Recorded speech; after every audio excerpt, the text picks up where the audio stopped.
já estamos de volta ao vivo e em cores com o nosso programa Vida e Saúde. Hoje falando sobre prevenção a esse universo chamado vícios, dependências, com o nosso queridíssimo Dr. Geraldo Baloni, nosso médico psiquiatra, que aceitou o nosso convite aqui, está dando uma aula de como a gente identificar para poder ajudar. O problema a gente sabe que existe, mas assim, queremos dar pistas assim, de ajuda, de solução, viu gente? Antes de continuar nosso bate-papo com o Dr. Geraldo, assim gente, nós temos o nosso kit aqui, o kit das mãos ensanguentadas, Jesus. Vou mostrar aqui o nosso terço, aqui bonito, gente, lindo aqui, o terço que a gente reza aí no Caminhos da Fé. Temos assim o porta-vela e temos também o livro das mãos ensanguentadas. Tudo isso você encontra aqui no Shopping Católico. É uma maneira também de você ajudar esta obra, viu? Uma maneira de você ter aí na sua casa, ligar para a gente, se interessar, aumentar sua devoção e ao mesmo tempo, paralelamente a isso, você vai ajudando e colaborando com esse projeto evangelizador aqui da Associação do Senhor Jesus, da TV Século XXI. Então tá aí a dica que o Vida e Saúde hoje está mostrando para você, viu? Desde já, nossa gratidão para você, viu? Ô doutor, eu terminei o bloco passado falando assim que cada vez mais, né? Antigamente era bebida, a criança não podia nem chegar perto, o adolescente. A gente sabe que isso, por ter em casa, né, entendeu? Até alguns pais brincam assim, a criança recém deixou de mamar, né? Uhum. Meu filho é macho, bebe aí, etc. Faz o bigodinho aí com a espuma, enfim. Então a gente sabe, a gente está vendo que cada vez mais a faixa etária está diminuindo, doutor? Tá, então, Frei, eu no começo da minha vida profissional, há 45 anos atrás, eu comecei fazendo parto numa maternidade católica que chamava-se Amparo Maternal em São Paulo. E lá no Amparo Maternal, aqueles partos, cesarianas que a gente fazia, eu posso garantir para o senhor, tenho testemunhas, que as crianças nasciam de olho fechado. E demoravam 1, 2, às vezes 3 dias para abrir os olhinhos. Entendi. A gente tinha que pingar um colírio ali, abriu. Hoje em dia eles já nascem todos de olho estatelado, olhando para o lado, em busca de estímulo. Então há uma precocidade em todos os sentidos. Interessante. Hein? Em todos os sentidos essa precocidade. Inclusive a gente vê que hoje em dia, para quem tem criança pequena, tem um meio de comparação do que era a pessoa que tem a criança pequena quando ela era criança e a criança pequena de hoje. Há uma diferença brutal. Então eu tenho a impressão que em todas as áreas está havendo essa precocidade. E parece que, não sei se com auspícios dos pais ou não, a gente precisa discutir uma outra hora, mas há uma tentativa da criança precocemente tentar imitar os adultos. Então você pega uma menina que já tem uma roupinha de uma adolescente, é uma menina de 6, 7 anos, com roupinha de adolescente. Maquiagem e tudo. Maquiagem, tudo. Os meninos ainda demoram um pouco para entrar nessa fase de imitar uma idade mais velha. Mas o que percebe-se é que muitas vezes no meio escolar há um apelo para que a pessoa beba ou use, infelizmente, outras drogas para se inserir naquele meio, naquele grupo, naquela turminha, de uma maneira proveitosa, ou então admirável, que é um grande erro na realidade. Mas o senhor tem toda a razão. Não só as drogas têm sido usadas com mais precocidade, mas parece até que foi tema, não sei se foi tema de uma conversa nossa aqui, a gravidez precoce de meninas pré-púberes, às vezes, né, antes da própria primeira menstruação, já engravidando, ou concomitante com a primeira menstruação. Então há uma precocidade sim, o que torna muito pior. E explico porque é pior. Porque a maconha, os efeitos danosos da maconha, tem como cálculo preditor, quer dizer, o que vai predizer que terá um dano maior, é a idade de início do uso e a frequência com que se usa. Então, se a pessoa começou a usar maconha com 14, 13 anos... Pobre do cérebro. Pobre do cérebro. Realmente ele vai desenvolver um quadro de apatia amotivacional, ou seja, ele não se sente motivado a fazer grandes coisas no futuro. Ô, doutor Geraldo, o que acontece, né? O senhor é médico, psiquiatra, entende como funciona as conexões, as sinapses, assim, os neurotransmissores, enfim. O que acontece com a bebida ou com a droga? Ele libera alguma coisa, ele dá aquela sensação de prazer, né? Ou seja, que você quer mais, quer mais, quer mais, aí não se contenta com um, vai para outro. O que acontece? Essa é a fisiologia do vício, da dependência. É uma fisiologia baseada no reforço positivo e reforço negativo, que é nada mais, nada menos que o prazer que se obtém com o uso da droga. Esse prazer está relacionado a alguns neurotransmissores, principalmente um deles que se chama dopamina. A dopamina está diretamente relacionada ao prazer com a droga. No caso do álcool, é mais ou menos também com a dopamina, um pouco menos do que com a cocaína, que estimula a dopamina. Mas com o álcool também acontece uma exacerbação de alguns neurotransmissores. Então o prazer não é eminentemente ou exclusivamente emocional, psicológico. O prazer é bioquímico, sobretudo bioquímico. Por isso a dificuldade de falar, o fulano tem uma dependência. Antigamente a gente se preocupava em saber se a dependência era física ou psíquica, né? Era isso. Hoje em dia não se preocupa mais com isso. Mas, na realidade, era físico, porque diz respeito à performance, ao desempenho bioquímico cerebral. E isso sim está envolvido na droga. É aí que tem a fonte do prazer. E aí a pessoa vai, descobriu aquela fonte do prazer e sabe que aquilo vai estimular e quer mais, e vai entrando nesta bola de neve. E esse é um dos critérios para definir o vício ou dependência. Qual? Esse critério da pessoa sabendo que é danoso, sabendo que faz mal, sabendo que aquilo não vai levar a nada, continua usando. Quer dizer, na realidade, ele vai fazer mal, aqui na psiquiatria, a gente vê isso muito, em outras patologias, não apenas ao usuário, não apenas ao paciente, mas a quem está perto, à família. O vício vai prejudicar exatamente aqueles que ele mais ama ou que amam-no.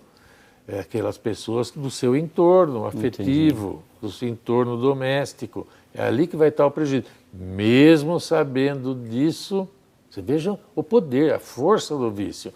Mesmo sabendo disso, ele continua usando. E ele continua usando acreditando que ele pode parar de usar quando quiser. E é mentira, nós sabemos disso. Esse é o grande erro. É o viciado, o dependente, acreditar que ele é mais forte que a droga. Ele não é mais forte que a droga. Doutor Geraldo, o fato de ter essa necessidade de buscar, assim, que vai lá no cérebro e ele desperta, ele dá essa sensação assim, de que a pessoa fica mais ágil, mais inteligente, mais esperta, mais ligada, mais antenada. Então é isso ou, pelo contrário, retarda tudo isso que ela se esconde no mundinho dela? Como é que é? Mas então, cada droga tem um perfil farmacológico. Por exemplo, se formos falar dos estimulantes, a metanfetamina, a cocaína e congêneres, é aquela que realmente faz com que a pessoa fique mais ligado. O desempenho mental à primeira vista e nos primeiros momentos de uso ou de dependência, ele é muito ativo, agita todo o processo psíquico. O álcool faz isso também nas doses iniciais. Na primeira, segunda dose do álcool, a pessoa fica realmente mais desenvolta, digamos assim, mais desinibida, que é o motivo de muita gente beber, para vencer a inibição. Né? A cocaína também, ele vai vencer a inibição. Só que no segundo momento a gente vê que tudo isso cai por terra. Aliás, por sinal, se for pegar direitinho, quanta gente tem pessoas com problema de cocaína na família, né, Frei? E eles têm um comentário muito comum, que a gente sempre ouve. Mas fulano, apesar do vício, tem um coração fantástico. É uma pessoa boníssima, apesar do vício. Por quê? Porque originalmente ele era bom. Tão bom que ele era mais retraído, mais tímido, mais recatado, de um coração muito bom. Aliás, ele se valeu da droga exatamente para se sentir um pouco mais solto, que aí foi que pegou o vício. Então, na realidade, num primeiro momento, sim, há uma expansão, mas depois tem um custo muito alto, quer dizer, a relação custo-benefício começa a haver um prejuízo muito grande, seja ele social, profissional, familiar, afetivo ou biológico da própria saúde. E aí a coisa, essa bola de neve vai aumentando vai cada aumentando, vez mais. E muita gente recorre à droga de uma maneira compulsiva e impulsiva e cada vez mais, exatamente para sanar a sensação de mal-estar que ela mesma havia produzido. Então faz como que se diz em movimento físico, um looping. Okay. Um looping. Quer dizer, ele usa a droga para minimizar o efeito da própria droga. E interessante que no primeiro momento tudo isso é muito atrativo e até relativamente barato, né? Ou seja, até grátis para você entrar, para você experimentar, mas depois começa a ficar muito mais complicado. Em que momento se instala assim, o vício, ou seja, o cérebro já não consegue mais. Não consegue ter domínio sobre a vontade, não consegue mais ter domínio sobre o impulso. O paciente reúne todas as informações necessárias para saber que aquilo não pode ser feito, que aquilo está prejudicando, que aquilo tem um custo social e familiar muito alto, que ele está machucando exatamente as pessoas que ele mais ama. Mesmo assim, ele não consegue ter discernimento de parar, embora muitas vezes ele acredite que para a hora que quiser, né? Porque a gente já ouve muita literatura nesse sentido, doutor Geraldo, porque é aquela questão, os grandes, assim, os que dominam o universo do tráfego, ou seja, eles assim, de repente nem experimentam, né? Uhum. Ou seja, se experimentam, etc. Vive disso, né, do comércio. Eles vivem disso, ou seja, eles vão criar dependentes, eles vão criar situações de consumidores. Né, de consumidores. Agora, a gente vê muitas vezes, indevidamente, um apelo da mídia para que se use a droga. Não é raro a gente ver isso, né, na prática, um filme da pessoa cheirando cocaína, ou fumando sua maconha, ou ficando embriagado totalmente, e apresenta isso ao público com certo glamour. Exato. Não é? Esse daí é que é a traição cultural que se faz em nome da droga, como se todos fôssemos iguais. Existem aqueles para os quais a droga realmente não tem um determinismo muito forte e não exige muito dele, mas uma boa parte se seduz com isso e acaba ficando dependente. E a gente está falando assim de situações assim pesadas, mas não, aquela bebidinha do dia a dia, aquele cigarrinho do dia a dia, Exato. Uma mãe que está amamentando, está fumando, né? Ou seja, uma mãe que a criança nasceu e está ali amamentando e a criança está inalando tudo aquilo lá, ou seja, é uma porta aberta para indiretamente ou passivamente, né? Não sei se a gente pode chamar isso, a criança, futuramente, os filhos, não tenha dúvida, estão participando disso. É um fumante passivo, né? Agora, o que a gente tem que deixar claro, porque é difícil, Frei, na minha profissão, eu tenho que conversar com a pessoa que tem a dependência. E essa pessoa que tem dependência, ele tem uma argumentação toda bem elaborada, folclórica, politicamente, aparentemente correta e convincente. São pessoas que usam sua intelectualidade a favor da droga, porque eles são universitários, quer dizer, tem uma argumentação bastante forte, bastante pesada. Para defendê-la, inclusive. Para defendê-la, inclusive. E é ruim para as mães, que realmente muitas estão nos ouvindo, que os filhos, assim que entram na faculdade, já começam a querer defender o uso da maconha, que eles escutam lá falar como é que vai ser, então começa a querer defender a maconha, e isso é lamentável, porque ele usa a racionalidade para convencer uma pessoa que não tem essa habilidade, essa ginástica mental, e muitas vezes acaba convencendo realmente que a maconha não pode fazer mal, Exato. Que é uma coisa natural. Então tem uma linha de pensamento muito estranho, né? E acaba convencendo que pode fumar maconha que não vai ter problema nenhum. Gente, eu vou chamar o intervalo, ou seja, nós temos assim, você sabe que o assunto de hoje, eu quero que você participe, interaja conosco, mande a sua pergunta, tenha a sua história, tenha a sua dificuldade, tenha a sua pergunta, como identificar, como ajudar, vive essa realidade na sua casa. Está aqui o especialista de hoje, nós estamos assim numa consulta ao vivo. Então aproveite também, tire as suas dúvidas aqui com o Dr. Geraldo, viu? Mas assim, eu queria mostrar para vocês assim, que nós temos assim essa campanha da construção da nossa igreja das mãos ensanguentadas, aliás, eu mostro aqui, né? Mostra aqui, das mãos ensanguentadas. Então aqui nós temos o nosso carnezinho, o Padre Eduardo faz questão de mandar para você.